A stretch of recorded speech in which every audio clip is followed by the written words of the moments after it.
तो चुनाव जीते, सरकार बना लें, सरकार 2-3 साल चला लें, उसके बावजूद भी उनको राग एक ही अलापना है, रोड पे नमाज, कुर्बानी।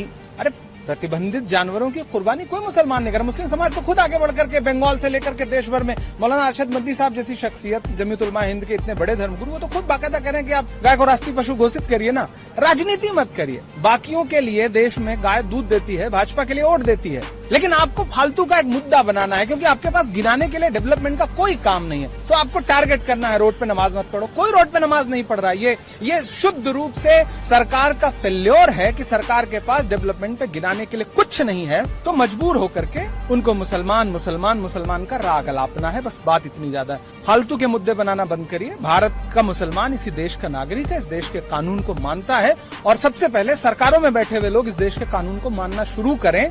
जनता तो मान ही रही है। This video is sponsored by Mahalakshmi Jewelers, Mannur Multi-Speciality Hospital, KBN University, Royal PU College of Science and Commerce, Imran Silk House, Al Sharia Group of Institutions, and by Ideal with G. क्या कुछ रहा राहुल गांधी के साथ आप? देखिए, एक routine meeting है ये। इससे पहले SC department, OBC department, ST department की एडवाइजरी काउंसिल गठित हुई, उसी तरह माइनॉरिटी डिपार्टमेंट की भी एडवाइजरी काउंसिल, और आज देश के सारे राज्यों से जो माइनॉरिटी के बड़े लीडर्स हैं वो सारे लोग यहाँ मौजूद थे। अभिषेक मनु सिंघवी जी मौजूद थे, तारिक अनवर साहब मौजूद थे, गुरदीप सप्पल जी मौजूद थे, क्रिश्चियन कम्युनिटी से हिबी ईडन, जेडी सीलम, मतलब सारे समाजों के, मुस्लिम समाज के भी हर स्टेट के नेता मौजूद थे।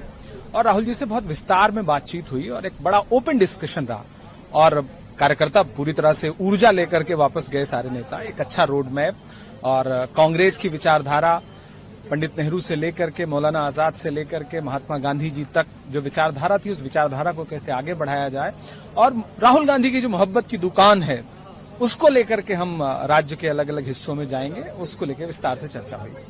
आपने मोहब्बत की दुकान का जिक्र करा आपने, तो इस वक्त ईद का मौका जो इतना प्रफुल्लित मौका होता है, अपना एक अच्छा बड़ा ऑस्पिशियस ओकेजन होती है, उससे पहले भी एक नई तरीके की राजनीति कह लीजिए या एक मुद्दा दिख रहा है। पश्चिम बंगाल की सरकार, दिल्ली की सरकार, महाराष्ट्र की सरकार, जहाँ पे आप सांसद भी हैं, बाकायदा इस बात के लिए ताकीद की जा रही है, ऑर्डर निकाले जा रहे हैं कि किसी भी तरीके से जो है कुर्बानियां ना दी जाएं सड़कों पर, और ये सब चीजें ना हो, और एक बहस छिड़ रही है इस चीज की, इसको कैसे? दरअसल भारतीय जनता पार्टी की पूरी राजनीति इसी सब पे टिकी हुई है। उनके पास विकास के लिए कोई रोड मैप तो है नहीं, तो चुनाव जीते, सरकार बना लें, सरकार 2-3 साल चला लें, उसके बावजूद भी उनको राग एक ही अलापना है, रोड पे नमाज, कुर्बानी। अरे प्रतिबंधित जानवरों की कुर्बानी कोई मुसलमान नहीं कर रहा। मुस्लिम समाज तो खुद आगे बढ़कर के बंगाल से लेकर के देश भर में मौलाना अरशद मदनी साहब जैसी शख्सियत, जमीयतुल उलमा हिंद के इतने बड़े धर्मगुरु, वो तो खुद बाकायदा कह रहे हैं कि आप गाय को राष्ट्रीय पशु घोषित करिए ना, राजनीति मत करिए। बाकियों के लिए देश में गाय दूध देती है, भाजपा के लिए वोट देती है, तो हम ये कह रहे हैं कि राजनीति मत करिए।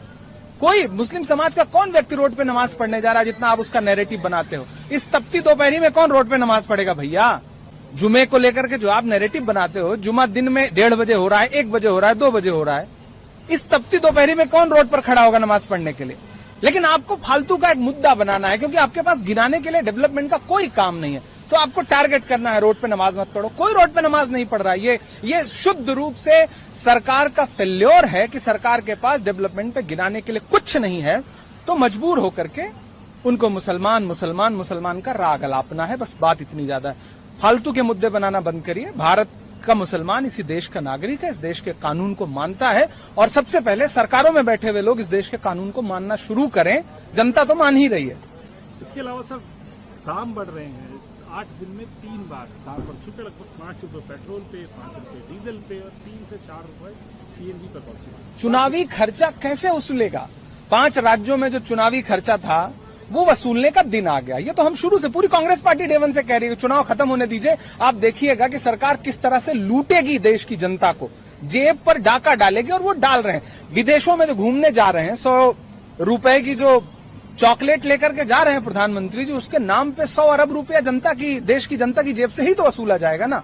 तो इसलिए किस्तों में देश की जनता को मारा जाएगा।